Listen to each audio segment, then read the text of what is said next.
Okay, great. Well, we're very happy to have Jessie Muir, Dr. Jessie Muir, visiting us today and tomorrow. She's a postdoctoral fellow at Perimeter Institute and was previously at Stanford. And she has been working on exploring, beyond the standard model cosmology, dark energy survey, among other cosmology and large-scale structure pursuits. And she's happy to meet with anyone today and tomorrow. You can see her schedule on the link that's in the email I sent around, and there's still some availability there. So I highly encourage you to meet with Jessie. But please take it away. Great, thank you, Martine. All right, so as Martine suggested, I'm going to tell you about work that I've been involved in to beyond with dark energy survey. And just to get started and situate ourselves with some motivation, I'm going to show you this plot of different measurements of the parameter S8, which parameterizes the amplitude of density fluctuations in the universe. So if you've been to your share of cosmology talks, you've probably seen some iteration of this plot before. And largely what we're focusing on here is that we're comparing measurements that you would make based on the cosmic microwave background, so early universe observations. You get cosmological constraints on cosmology parameters from those CMB measurements and extrapolate forward using your standard cosmological model. So in this case, Lambda Cdm, to get an expectation for what we expect to see in terms of matter density fluctuation sizes in the late universe as parameterized by this S8 parameter. And that's shown in yellow on this plot and in red on the plot over on the left. And in both of these plots, that CMB measurement is being compared to measurements probing the distribution of matter in the late time universe a little bit more directly using large scale structure surveys. In particular here, there's a group of measurements based on weak gravitational lensing, so cosmic shear, and then some combinations of weak lensing and large scale structure. And this has become a pretty frequent topic of conversation and interest in the field of cosmology, because if you'll note that on this plot, all of these large scale structure measurements using the weak lensing measurement are a bit to the left, so finding slightly less structure than you'd expect given the CMB measurements and Lambda Cdm. And so this is what is pretty commonly referred to in the literature and in the field as a sigma 8 tension or S8 tension. And I'm showing this as a starting point mainly to highlight that we get pretty excited as cosmologists when we see a hint of something that might be a mismatch between the predictions of this minimal Lambda Cdm model and our observations. And that's because when we're comparing measurements of structure in the late universe to early universe, we're testing the ability of that model to describe, the entire about 14 billion years of cosmic evolution.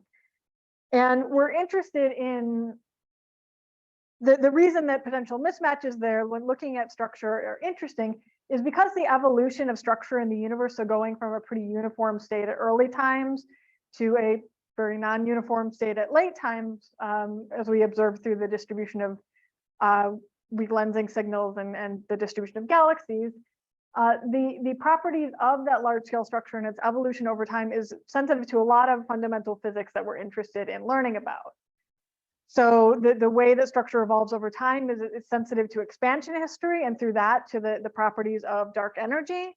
It's sensitive to the property of the matter that's doing the clumping. So that's the properties of dark matter, as well as other contributions to matter density from, for example, neutrinos and baryons.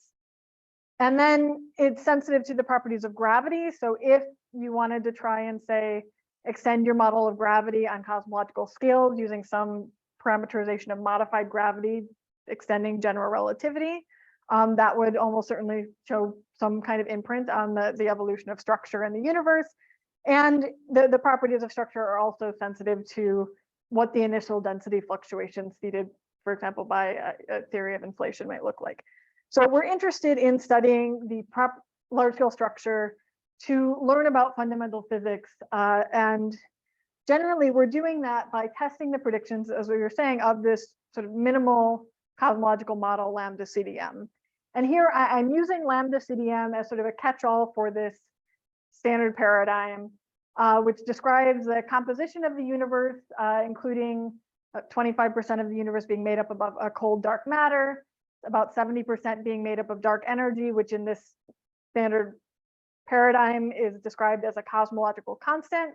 So an energy density that's uniform in space and constant through time. And your mileage will vary on this, but for this talk, I'm referring to Lambda Cdm as something that also includes flat geometry. So the overall energy density is equal to the critical energy density, gravity described by general relativity, and then some Gaussian initial fluctuations. And so you have this minimal description that you can describe both the expansion history and the evolution of structure in the universe. And we can compare the predictions of this model against measurements and look for potential mismatches as really interesting hints to try and learn more about the fundamental physics behind pretty much all of these components of the model. So we don't know what dark energy is. We don't know what dark matter is. We'd like to learn more. And if we can precisely look for where this minimal model doesn't match observations, that might give us some guidance for how to develop some more fundamental understanding of the physics. Okay. And so I'm going to self-indulgently include in this talk a handful of cartoons that I've made with some collaborators for sort of an outreach series associated with some of our papers. But yeah, when we're excited about looking for tensions with Lambda Cdm and potentially interested in hunting for new tensions between Lambda Cdm and observations, because that could tell us about physics. But if we find a tension, or if we're looking for a new tension, just looking at different physical models isn't enough. We need to be doing several things, which, one, we want to work towards making more precise measurements. So, you can look at whether, a 2 sigma tension as you get more precise measurements becomes a 5 sigma tension, for example. You want to make sure in you're doing that in addition to being precise, your measurements are accurate. So you really want to make sure you understand different sources of uncertainty and making sure you're not mistaking some systematic you didn't account for new physics. And then you also do want to look at different kinds of physics you can add to your model that would explain this. So all of these things together are very important to do. Okay. And so that's sort of the framing that I want to approach this talk in. So I've kind of given a little bit of motivation for why we want to look for tensions with Lambda Cdm and some things we want to consider when we're both hunting for and interpreting those. And I'm going to be talking about this in the framework of analysis within the dark energy survey, which I've worked on. So I'm going to spend a little bit of time giving you an introduction to what the dark energy survey is and what the measurements are I'm using. How we use those measurements to get cosmological information out, and then I'll highlight some recent results that we put out earlier this summer looking at constraints on physics beyond Lambda Cdm. Okay, so I'm going to take a little while to introduce you to the dark energy survey. So DES is an optical imaging survey that gathered data using the CTI, the Blanco telescope at the CTIO observatory in Chile. The survey in total has about 750 nights of observations that took place over 6 years. Observations finished in January of 2019, and it's a very big team effort. There's about 700 participants from institutions all over the world, and it's kind of that number of nights of observations and sort of the timing of the survey was a very unique time to get involved in the survey science, and that we actually were traveling to the telescope to do observing shifts. So even as a theorist, they let me go push buttons on the telescope. So that's a obligatory person in front of telescope photo here for that. Okay, so I said DES is an optical imaging survey. Just sometimes imaging surveys are also called photometric surveys, and that's to distinguish it from spectroscopic galaxy surveys. So rather than in a spectroscopic survey like BOSS or DESI, you would point an optical fiber at each galaxy and get really precise redshift information. Photometric or imaging surveys, you're taking pictures of the sky with basically a giant digital camera. And in taking those pictures, you can use different color filters. And so so we don't get very precise line of sight information. We're not taking galaxy spectra. Instead, we have to infer the line of sight distance or redshift information for galaxies by looking at the brightness of the galaxy in 5 different color filters. So the DES survey, we have GRIZY, and this is just an illustration of a galaxy spectrum being shifted to different redshifts. And you can kind of see how the spectrum intersects with these color filters will depend on the galaxy's redshift. So we don't have precise redshift information from individual galaxies, but we can image a lot of galaxies and measure both their positions on the sky and their shapes. And the shapes mean that we're able to probe the effects of weak gravitational lensing as an additional probe of structure. And yeah, this is just to note that DES consists of 2 surveys. There's a wide survey, that's the full survey footprint, which is 5,000 square degrees, so about 1/8 of the sky. And then there's additionally smaller patches. There's a supernova survey where those patches are revisited at a more frequent cadence to look for transient objects. And I'm going to be focusing on the galaxy clustering and weak lensing cosmology, but I just want to highlight that the data set that comes from this survey facilitates a lot of different kinds of science, which include different cosmology measurements, including with galaxy clusters and gravitational wave follow-up, as well as more local studies of solar system objects and Milky Way structure. Okay. Yeah, I'm not deeply familiar there, but I know they found a number of trans-Neptunian objects. And like one of sort of the unique things, because the bulk of the survey, so this is the survey footprint, is looking out of the southern plane of the galaxy. It's looking away from the ecliptic of the solar system. So they found a number of objects that are in places where previous solar system studies aren't looking for objects, just by where we're pointing. And so I know some of those objects came into analysis when people do like hunt for Planet 9 type things, when this idea that Planet 9 could kick objects out of the ecliptic. And I know they found a couple dwarf planets, and the big news last year was some researchers found, I think, like the largest comet that has ever been discovered. I don't think I have any slides about that, but they found a number of things. They did observations also of the Tesla that got launched by SpaceX into the solar system. Yeah. Okay, yeah, so this is the DES survey footprint. And just to note that the analysis is being done in stages. So the results I'm going to be talking to you about today are from what we call the year 3 analysis, or Y3 analysis. That is half of the survey's total amount of data. So we observed over the course of 6 years. The Y3 analysis covers the full survey footprint, so 5,000 square degrees, with half the observations we made, so half of the survey depth. The footprint kind of has this funny shape. The general idea of what it is we have a big circle that's looking out of the southern plane of the galaxy, and then some rectangles added on to the top and the bottom here to increase overlap with other surveys for cross-correlation measurements. So this big rectangle on the bottom, for example, is there to overlap with the SPT, or the South Pole Telescope CMB experiment.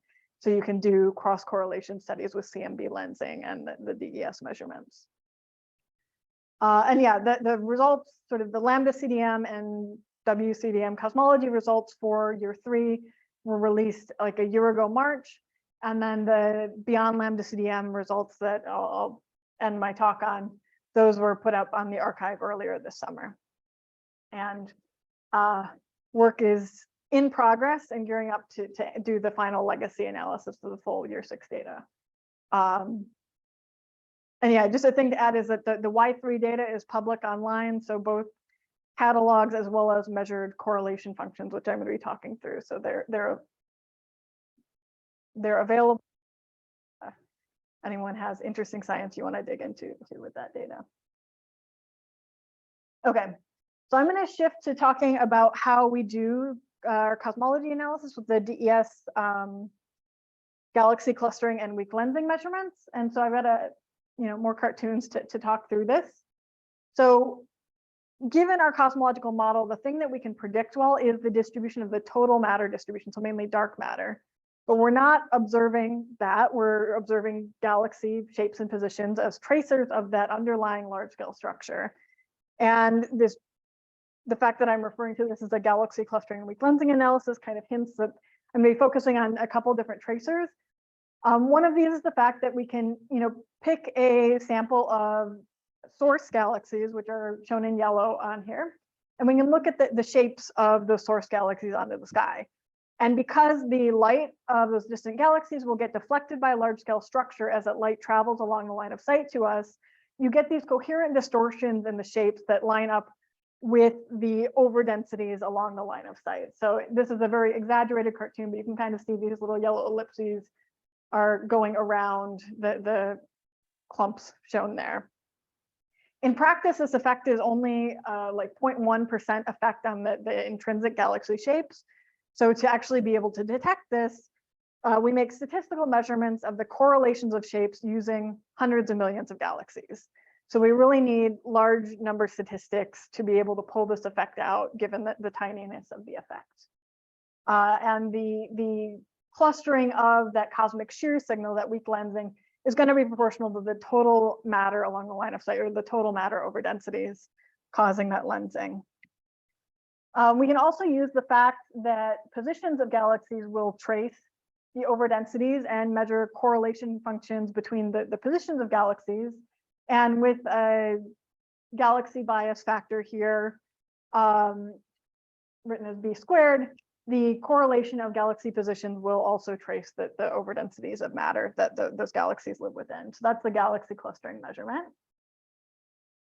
And then given the source galaxies and the position measured galaxies, so what we call the lens galaxies, we can look at the cross correlation between those tracers.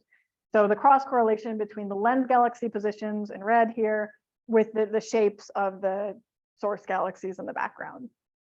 And we can put all of these measurements together, and in our sort of jargon in the field, we call it a 3x 2-point analysis, because it's a combined analysis of 3 different kinds of angular 2-point correlation functions. And it's powerful to analyze these things together because these different observations have different both statistical and systematic uncertainties, and for example, different sensitivities to unknown astrophysics, like the galaxy bias parameter there. So by putting things together, you can break some of those degeneracies and learn about what the underlying matter distribution is doing. And then this is what some of the measurements actually look like.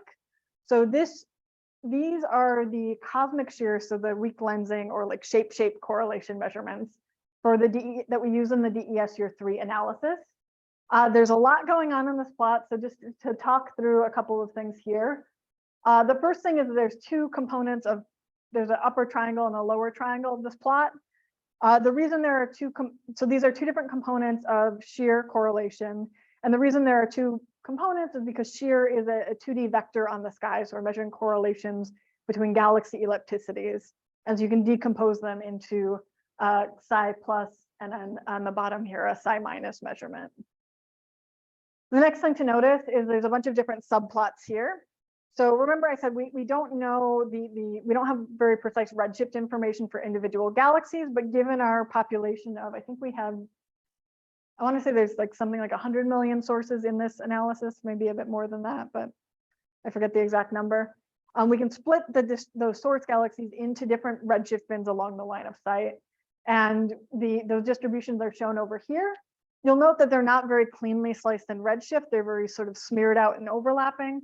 And that's, again, a symptom of the fact that we have very uncertain redshift information about individual galaxies. So we try to group them in terms of redshift and then spend a lot of time and effort calibrating this distribution along the line of sight.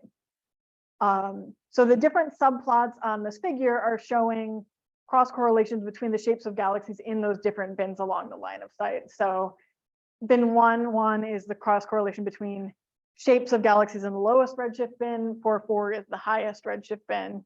And one thing that you can kind of read off from this plot, if you look just left to right, as you go from involving lower redshift bins, the higher redshift bins, you see more signal. So the measurements over here are higher than in the left panel.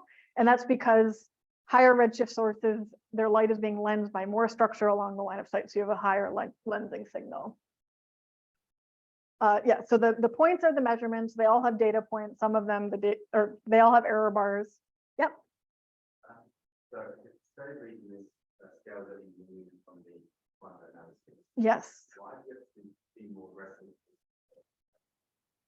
Yeah, so these are all angular correlations on the sky, and I forget exactly how the math works, but the different components have different sensitivities to physical length scales. And so all of our scale cuts, so these gray points that we don't use in the analysis, they're at small angular scales to remove scales that are sensitive to both baryonic feedback, so the impact of like AGN and supernova on large scale structure evolution, and nonlinear galaxy bias. So we don't include those things in our model. We cut scales to protect against them.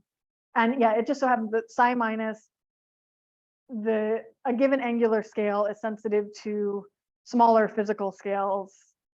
And so trying to cut it the same like length scale, which I think is like 8 megaparsecs here, just translates into a bigger angle for psi minus. Oh.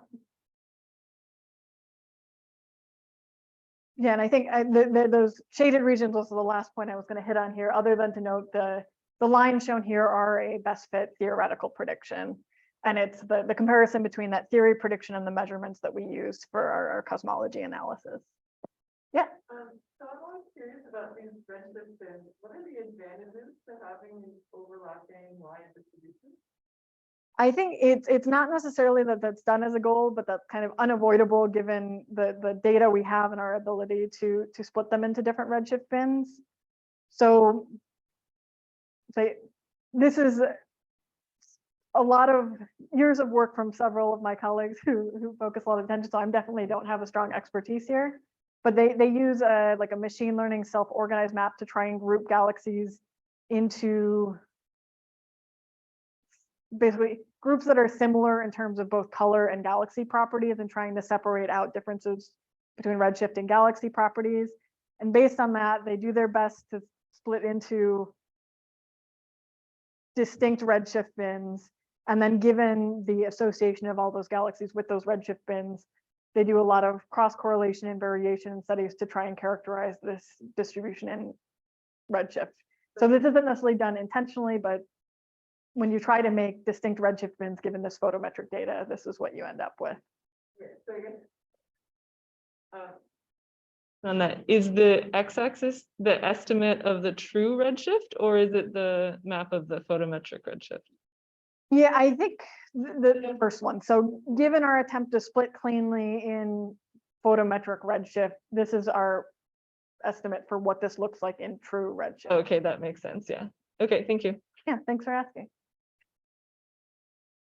All right, and then this is just to show you, these are the other 2-point functions of our 3x 2-point functions. So our lens galaxies, we use a sample called MAGLIM, which is, it's a magnitude limited sample. We measure galaxy clustering. We only use the autocorrelation in this measurement just because the cross correlation between different redshift bins there. Basically the amount of cosmology information versus the amount of sensitivity to some uncertainties in our redshift distributions just didn't, it made it advantageous to stick with just the autocorrelations. We measured that for 6 different redshift bins, but then ultimately in our final analysis, because it seems like the 2 highest redshift bins are being impacted by some systematics related to photometry, we ended up leaving those out of the cosmology analysis. So that's why these 2 boxes are shaded gray. And then this is showing the weak lens and cross galaxy position measurements. And again, the gray regions show scale cuts that are removing small scales. Here, it's again, baryons and nonlinear bias are the two unmodeled systematics that we worry about for that. Okay, so again, our goal is to get cosmology information out of these measurements, but there are several different ways that we need to make sure we account for systematic uncertainties. And I'm just kind of giving 3 examples of systematics that we handle slightly differently. One we've already mentioned is our model doesn't include the effects of baryon feedback on the clustering of matter on small scales. And so we opt to remove angular scales where we think that matters. We have to choose that based on some effects measured from hydrodynamic simulations. And we do this with a handful of different kinds of things we know that are out there in the universe, but we don't include in our model.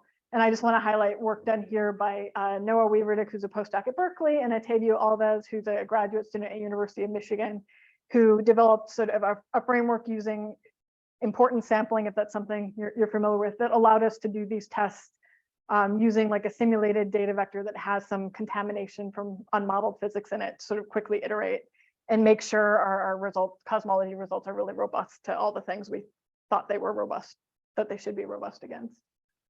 There are also several sort of astrophysical and measurement uncertainties that we include in our model and marginalize over using nuisance parameters. So a key example there is intrinsic alignments. So this is the idea that tidal interactions will cause galaxy shapes to actually be aligned. So correlations between shapes of neighboring galaxies won't just be coming from weak lensing, it might come from intrinsic shape alignments as well. There are a couple models out there based around perturbation theory that model this contribution, and we marginalize over those parameters. So our fiducial Lambda Cdm analysis, we actually have 5 nuisance parameters here. There's a couple of different iterations on this. And for our extended models, we've reduced that a bit, which I can talk more about if people are interested. Other things in this category include like linear galaxy bias parameters and some different measurement uncertainty nuisance parameters accounting for uncertainties in those redshift distributions, sort of letting them shift around a little bit. And then another thing that we do protect against is we want to protect against unconscious experimenter bias. So in deciding where to put scale cuts or which systematics to test against, we have to make a lot of decisions in setting up this analysis. And we want to make sure that our choices on, which scales to cut or which hydro simulation we compare against to decide if we're robust against baryons. We don't want that to be influenced by our knowledge of how that affects our like S8 measurement. And so we conduct this analysis in a blind framework where basically we avoid looking at the cosmology result until we fix the various choices in our analysis. And one of the developments for this project, which is how I initially got involved in DES, was we developed a new method that lets us transform those 2-point function measurements, so all of those data points, in a strategic way that shifts the apparent output cosmology while still letting you do validation tests on the data. So that's another step we take. Okay, so to go from those measurements to cosmology, we use a Bayesian analysis. Our likelihood depends on the difference between data and measurement. So here D is meant to represent those 462 data points I showed you on the big triangle plots. M is the model predictions for those given our model, which includes 31 parameters. So that's, at least for the Lambda Cdm analysis, that includes 6 cosmology parameters and then 25 nuisance parameters, accounting for things like intrinsic alignment and galaxy bias and redshift uncertainties. We model the covariance between these data points analytically. So, you're saying some of the strength of these 3x2-point measurements is we're probing the same sort of realizations of overdensity in the universe using several different tracers. But the fact that we're probing the same overdensities with several different tracers mean the measurement of those tracers are going to be very correlated with one another. So if you were looking at those data points on the previous slide, you can't really do chi by eye to decide goodness of fit because, well, there's strong correlations between all the measurements. And this plot is just schematically showing what that looks like. So on it, just paying attention to the top triangle, each pixel row is one of those 460 something data points. And the color is just showing you how correlated it is with the other measurements. So you see a lot of red on this plot, and it's showing you that there is positive correlation between a lot of our measurements. And oh, yeah, go ahead. Matrix. Yeah, so we do so analytically. There's a lot that can be computed using just assumptions about Gaussian perturbations, and then there are corrections that have to be done for non-Gaussian contributions, which I am very much not an expert in. But yeah, I don't know, I can point you towards a reference, and I don't know the details of exactly how it works, but it's a fairly involved calculation. And this paper by Friedrich et al. Is a paper entirely for robustness of all the assumptions that have to go into that. And one of the things we do is we validate the analytical calculations against measurements from some like log normal mocks to check that what we're getting is reasonable, but we opt to use the analytical version just because it's less noisy than the mocks that we use.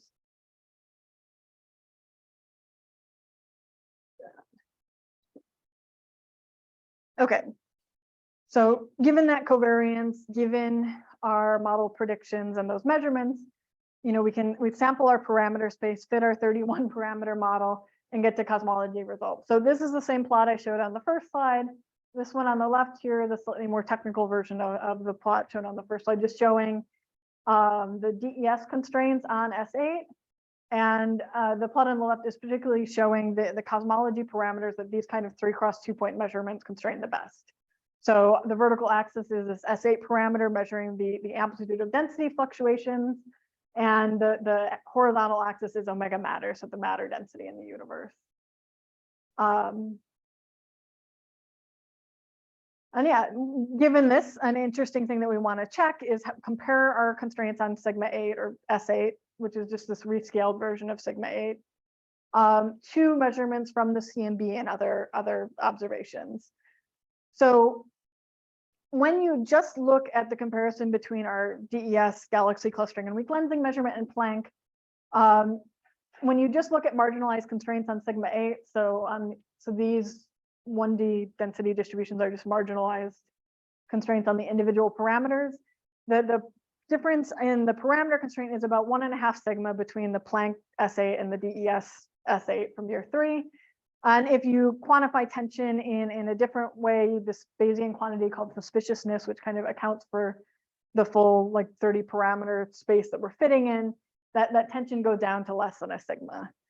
So if you're just strictly comparing the DES measurements and the Planck measurements, we don't really have that much of a statistically significant tension.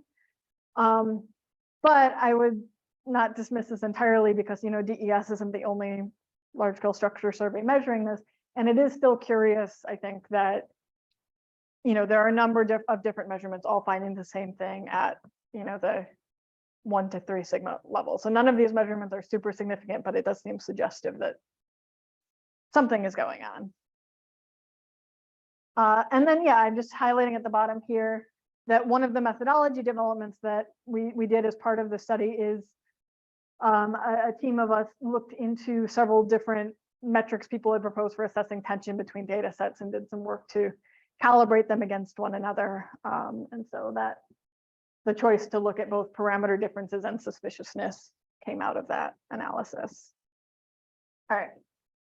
And this is just to highlight, I'm going to be focusing on cosmology results here, but just to emphasize that this is a big team effort, and to go from, pixel values from our measurements to catalogs of galaxy properties to these 2-point functions to observation is a whole lot of work that involves methodology development basically at every stage along the way. So not going to go through this whole busy flowchart. It's mainly to show you that the flowchart, taking apart the pieces of the analysis and highlighting stages where there were methodology developments and basically papers about each bubble here. There's a lot of work that makes these cosmology results possible. Okay. And yeah, just to highlight another one of those in particular, and as a little bit of a public service announcement here, one of the things we looked at was the settings and algorithm we used for doing the parameter estimate. So doing that Bayesian analysis, you have to, given a high dimensional parameter space, you need to strategically pick different parameter values to compute your likelihood, assess your goodness of fit. And there are several different algorithms out there, I guess, on the market, but they're free, so not really market available, that you need to choose between, and you need to decide some hyperparameters to decide when your parameter fitting is converged, and that can matter for different parameter estimations. And one of the updates we made when going from our year 1 analysis to year 3 is we switched from using this algorithm called multiness, which we had previously used and is still pretty commonly used in the field, to one called polychord. And this was motivated by a growing understanding that this multiness sampler, well, I won't get into the technical details, but the multiness sampler has a tendency, it turns out, to miss the tails of your posterior distribution. So you can see this on this plot where the red dashed line from multiness is looks a bit tighter than the solid black one from polychord, or the blue one from another sampler called Metropolis Hastings. And so missing the tails and not exploring your parameter space fully when trying to get these parameter estimates can cause you to get tighter constraints, or you'll think you have tighter constraints than you actually have. And it can also affect assessments of model comparison of whether adding parameters or not is favored. So this is just to highlight, if you're doing an analysis with multiness in particular, this is something that to keep an eye on, and just in general, if you're using a parameter estimation tool and have the resources to do a convergence study, that can be very valuable if you're trying to make precise statements about parameter constraints. Oh, and yeah, this project was led by Noah Weaverdick, who you've seen highlighted on others, and also Pablo Lemos, who's now a postdoc in Montreal. All right, so as I've kind of mentioned before, and we've seen in these table plots of S8 measurements, DES is not the only imaging survey out there. It is one of several currently ongoing photometric surveys measuring galaxy clustering and doing cosmology analyses. And other surveys like this that have cosmology results out are KIDS and HSC. So KIDS is a primarily European survey. It has a slightly less, it's a smaller survey area, but has an advantage that actually doesn't show up on the slide, in that it has more color bands for photometric redshift, so it has slightly more accurate redshift information. The other one with cosmology results out is HSC, which has also sort of a smaller survey area than DES, but a much higher density that lets you see fainter galaxies and measure shapes with less noise. And so these three analyses are sort of concurrently working. There's different teams working on them. And I think this is really valuable for this kind of science, especially when we're seeing hints of this kind of S8 tension, because different teams will make more or less conservative choices given some of these modeling decisions. It allows validation between surveys.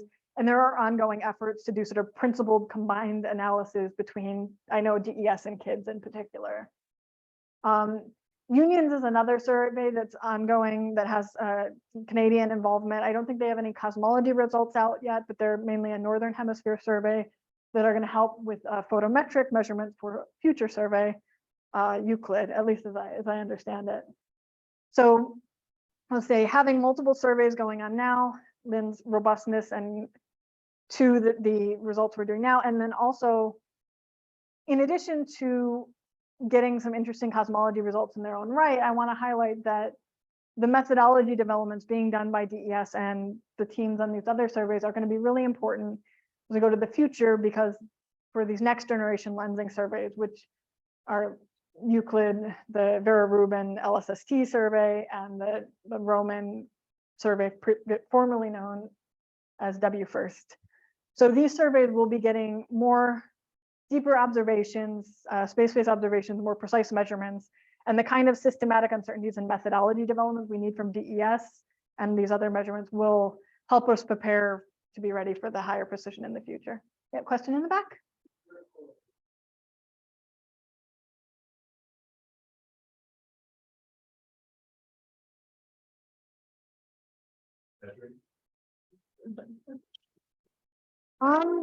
I don't.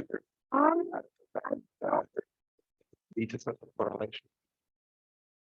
I don't believe that. I don't believe that. You can check my little table here. I know that kids tends to find they find slightly lower values than DES.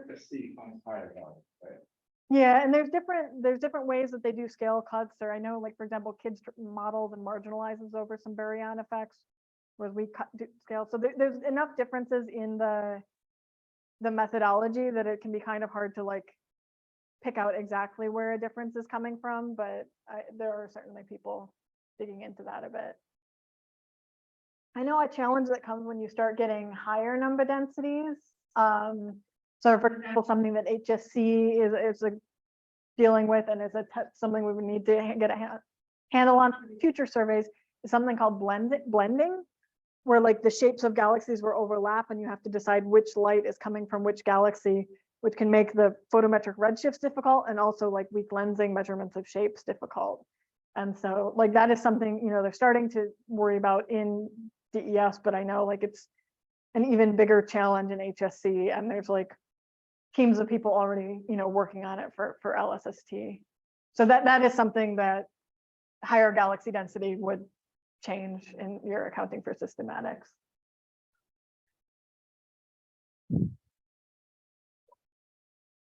Okay, so I'm back to the platypus cartoon.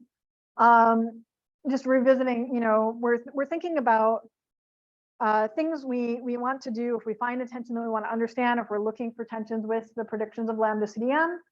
So the talk so far, I think we've covered things on these first 2 points, making more precise measurements. So that includes, getting this largest. So DES so far has the largest statistical sample of galaxies that we can make this kind of weak lensing measurement with. Efforts to combine and compare with other surveys, and getting ready for next generation surveys, which will increase the precision even more. And all of that also folds into this, making sure our inferences are accurate as well as precise. We do a lot of analysis of mock data to validate our modeling, trying to identify where our uncertainties matter and where development is needed for the future. And so now that we've done that housekeeping, I can talk a little bit about looking at models beyond Lambda Cdm. So if we find a tension, trying to come up with a new model that could perhaps fit the observations a little better.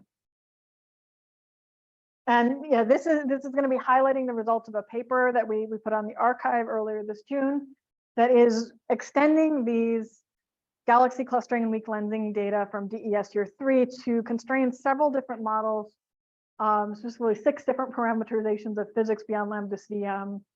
I have 5 listed here. It's because we do 2 parameterizations of sterile neutrinos. I co-led this project with another postdoc named Agnes Ferte, who's at SLAC now. And well, it relies and builds on the work of that large team of 700-ish people that go into the Lambda Cdm DES analysis. The people on the slide are people that have sort of more directly contributed to extending that analysis beyond Lambda Cdm models. And I'll just emphasize the fact, it's not just a matter of adding another parameter to your model. When we start adding new physics to the model, we have to go back and revisit a lot of those validation tests and make sure that, when we add more freedom to our model, we're still robust against the kinds of baryons effects we were worrying about, and make sure that, the way we count for redshift uncertainties, et cetera, still are good enough for what we're trying to do. So I'm going to highlight a couple of these results. And starting with dark energy, time-dependent dark energy equation of state. So as the dark energy survey, we I think are required to study dark energy, and that is one of the motivating factors of science drivers of the survey.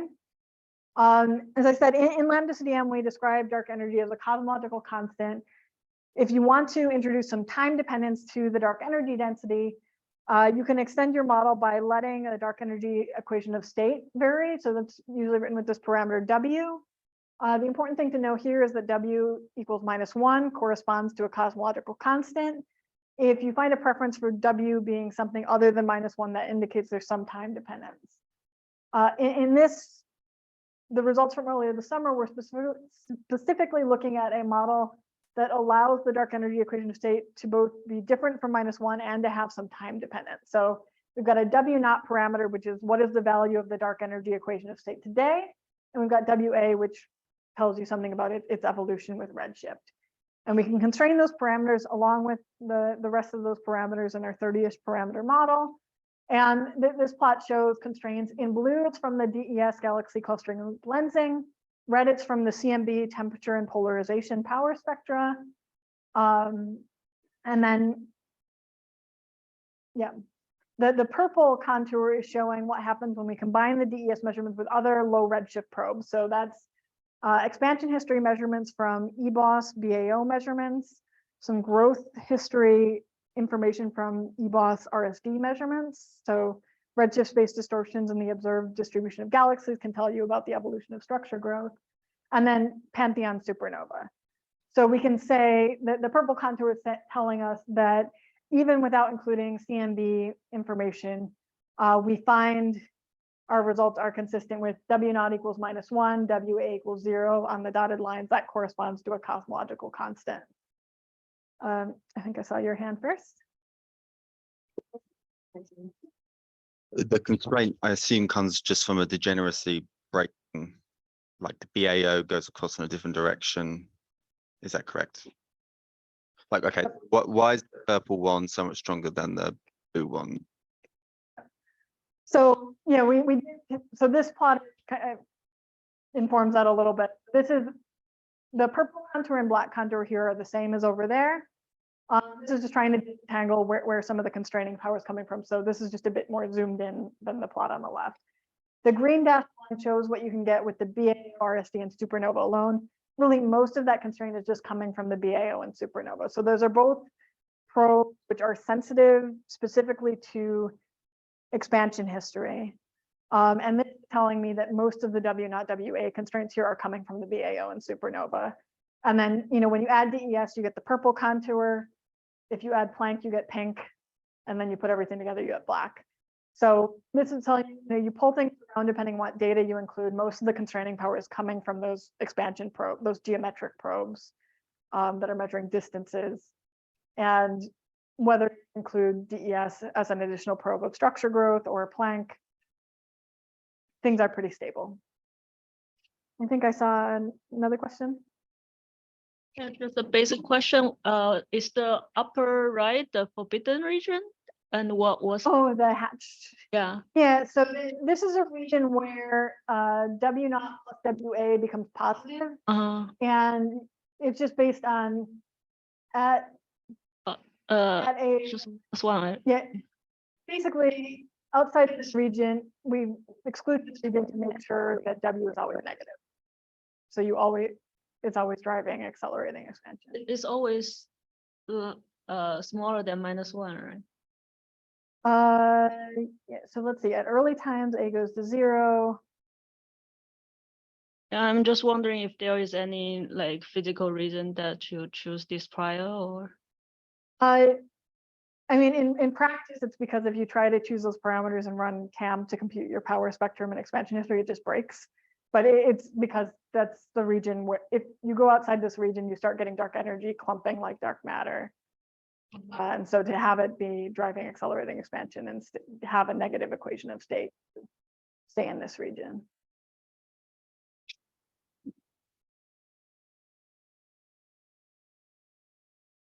Okay, and so, we were noting that most of the constraining power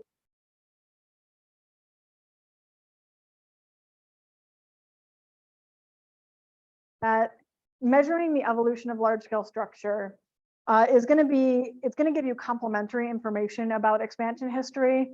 But as we saw, it doesn't really compete with constraining power 2 probes that are measuring expansion history very directly by measuring distances. And this is just to illustrate, if you change your background expansion rate by, for example, changing your amount of dark energy. So here the color corresponds to omega matter.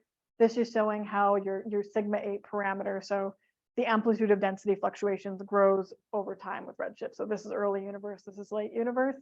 And you can see as you increase the amount of dark energy or decrease omega matter, you go to more red lines, you get suppression of structure. So as you turn up the expansion rate of the universe, if you look at how that impacts, that actually will suppress structure. And you can see how that comes in if you look at the linear growth equation for how density fluctuations grow over time. The expansion rate, so your Hubble parameter, shows up as a friction term. So measuring the evolution of structure growth gives you complementary information about the evolution of structure. But if we're thinking about what kinds of models, measurements like DES, which is sensitive to both the geometry of all your lensing projections, as well as more directly probing structure by just looking at how clumpy matter is over the universe, models where we're going to make more qualitatively unique, we're going to add more qualitatively unique information are going to be ones that change the relationship between expansion history and structure growth. So varying the dark energy equation of state primarily affects background expansion. We're sensitive to it. We can add a little information because of this complementarity between expansion and growth. And yeah, we add more unique information when you're testing models, which might change that relationship between expansion and growth.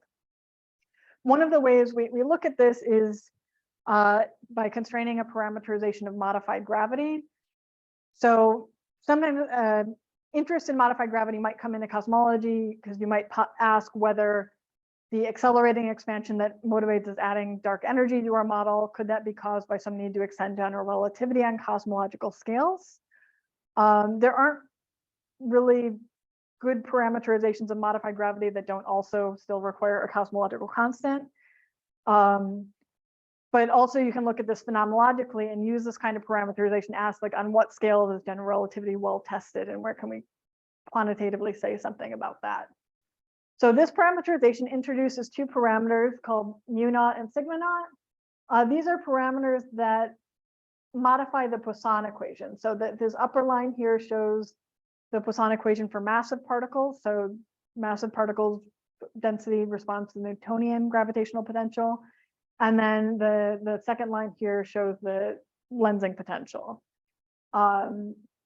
We assume a certain redshift dependence, basically turning on these modifications during the time when the universe's expansion is accelerating.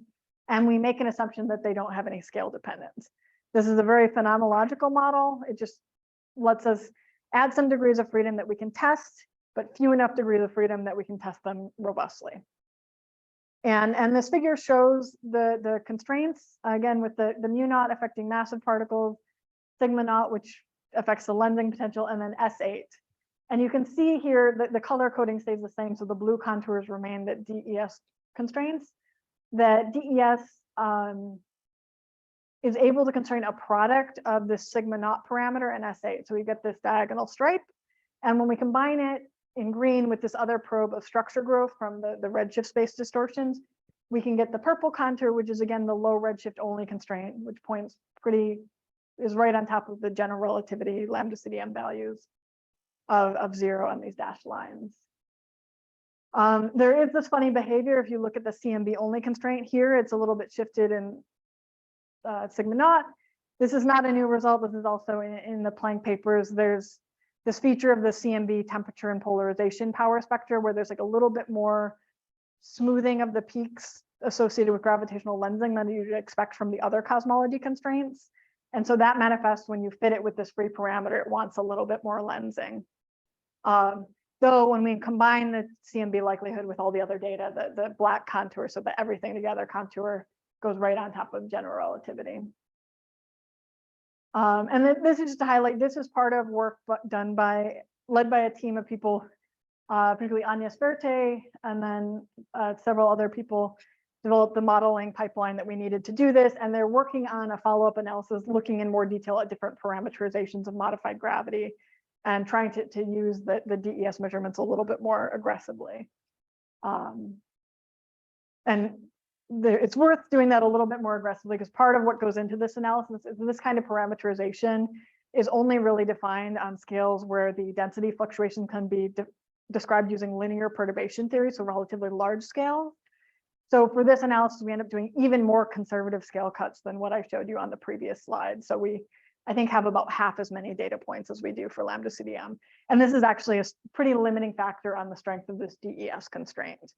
We actually don't gain much constraining power here compared to our year 1 measurement, just because that linear scale cut is causing us to lose signal to noise.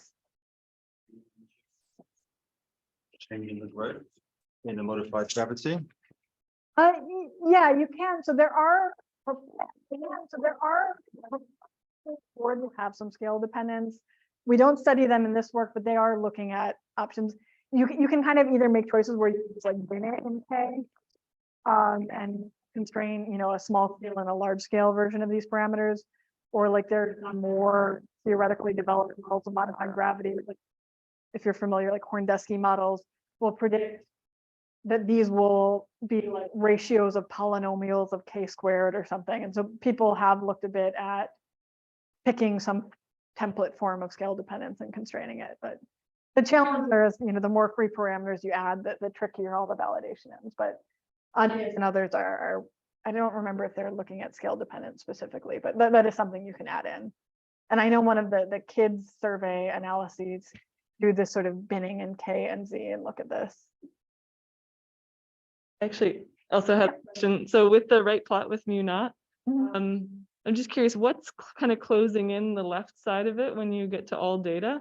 Do you know what's the dominant Oh, here? that's making it not very negative? Yes, I think, it probably, you see the Planck contour gives you this degeneracy. And then the BAO, or the RSD measurements are giving you a little bit of degeneracy. So I think it's just if you look at how the purple and the red contours intersect, that's just the intersection. Okay. Again. I see. Okay, thank you. Yeah.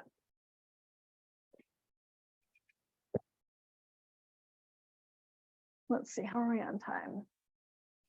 Okay, I'm gonna actually, well, this is just to say, if you don't want to assume a particular parameterization of modified gravity, you can take an even more phenomenological approach and look at sort of more directly the consistency between expansion history and structure growth.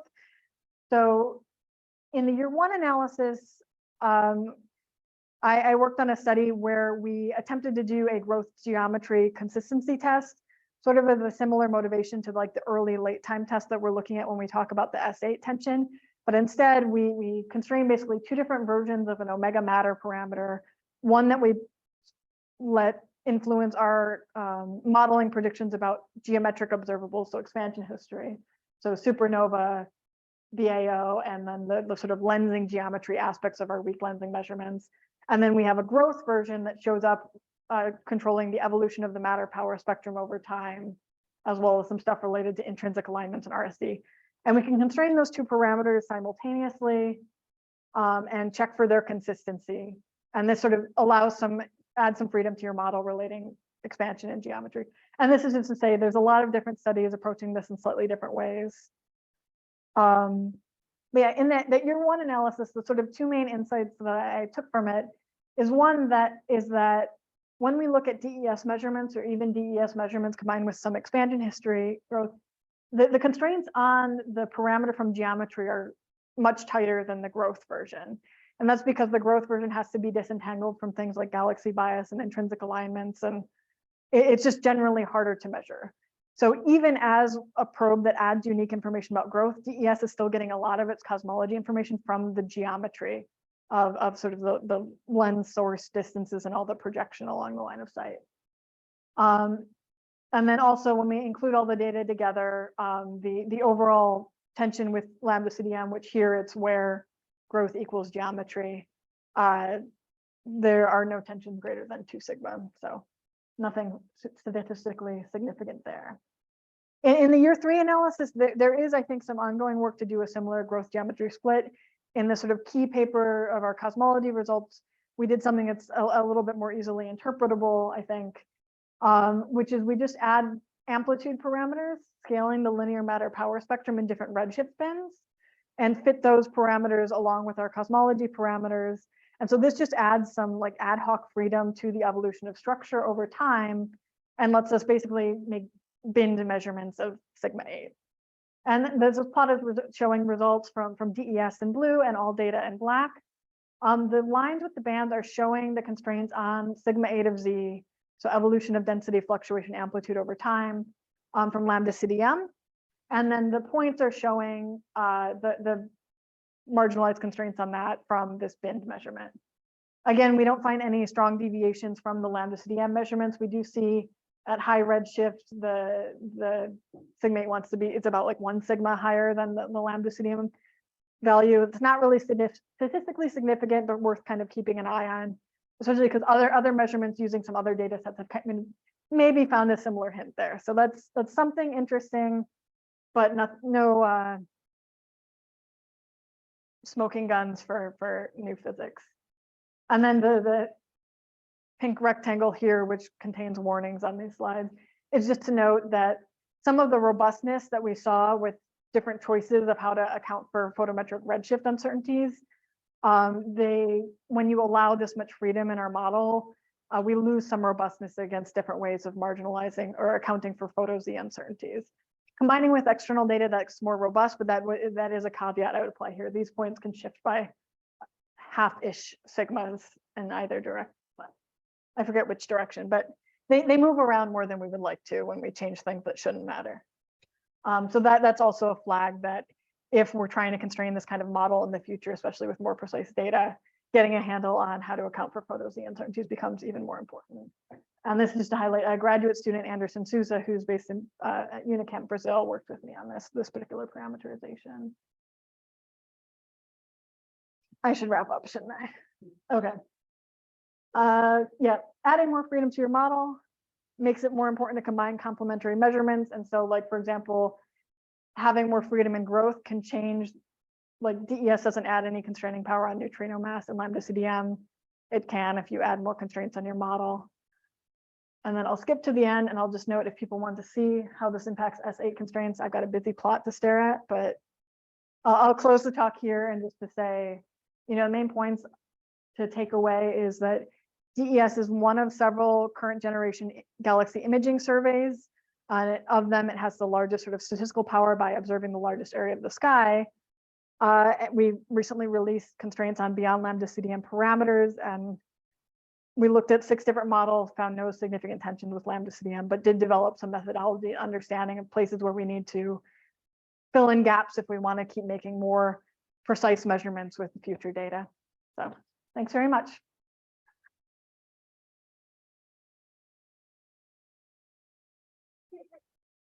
And I'll note that it's a bit past 4, so if people need to leave, please feel free to do so now. I know we had some questions during the talk, but whoever would like to stick around is welcome to have some more questions and discussion. So bring it over to Chris back here.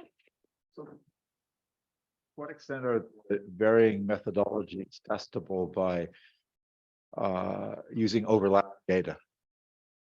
I didn't catch the first. To what extent are the varying methodologies of the different surveys testable by using overlapping data? Yeah, so a challenge to that, like there are efforts to do that. So there's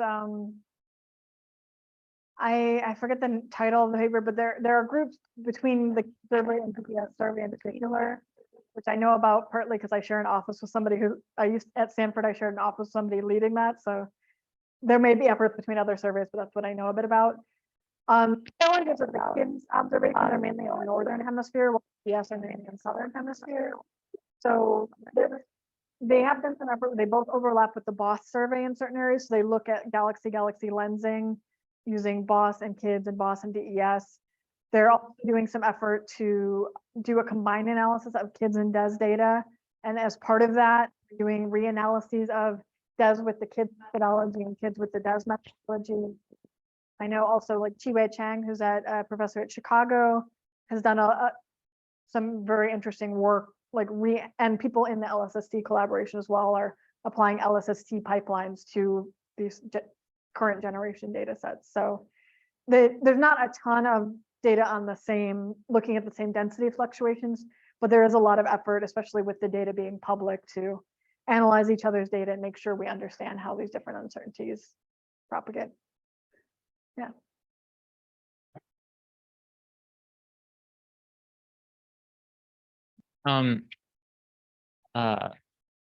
So my understanding, right, that the advantage to DES over the spectroscopic surveys is because you're just turning on your digital camera. Imaging, as opposed to doing spectra, like the very qualitative thing is you can actually measure galaxy shapes. If you're measuring spectra, you don't get that shape information. So to be able to do weak lensing, you need the shapes. And then, yeah, it lets you generally have more galaxies in your sample, and you can see fainter galaxies, because for a spectroscopic survey, you need to, usually the imaging survey goes further, you need to do target selection and pick which galaxies to point your spectra at, but you have to pick which ones. Right. That kind of tells you that the imaging survey is going to see more galaxies. So is there any direct combination of the data from spectroscopic and photometric surveys, like looking at the same objects? I don't think there's currently the one looking at exactly the same object. So I know the survey has a sort of similar through-cross 2-point analysis. But for them, rather than measuring the lenses as part of the kids data set, they use BOSS galaxies, so a spectroscopic data set. So basically they get a lot of omega matter constraints from like the BAO feature, I think mostly. And then the lensing information can help fill in S8. I know there have been some discussions or proposals of doing, there's some catchy phrase where you try to use the same sample as lenses and sources. And I know like Tim Eifler at University of Arizona has talked about this a bit, but I think I don't know if it's been done on data yet, but it has been like forecast on data possibilities. I think, I'm not entirely sure. I mean, if you had a way to directly correlate, you're looking at the same then you could also probably calibrate the redshift a bit Yeah. better, I guess. As Yeah, I think the shape. challenge is generally we select the line galaxies to be there. Usually that gets more like tens of thousands of galaxies. Maybe hundreds of thousands of galaxies rather than hundreds of millions of galaxies. Yeah. So you try to pick ones that you can get a little bit better line of sight information about. Whereas the sources, you're just effectively trying to get as many shapes that you can measure well as possible. So you can see the source redshift distributions look a lot prettier than the. And so those are both going out to like 1.6 redshift. Yeah, is the same? generally the sources are deeper. But yeah, they both go to pretty high redshifts. These have, I don't have it written on the slide, but I think there are a lot more galaxies in these buckets than in these. Yeah. Okay, cool.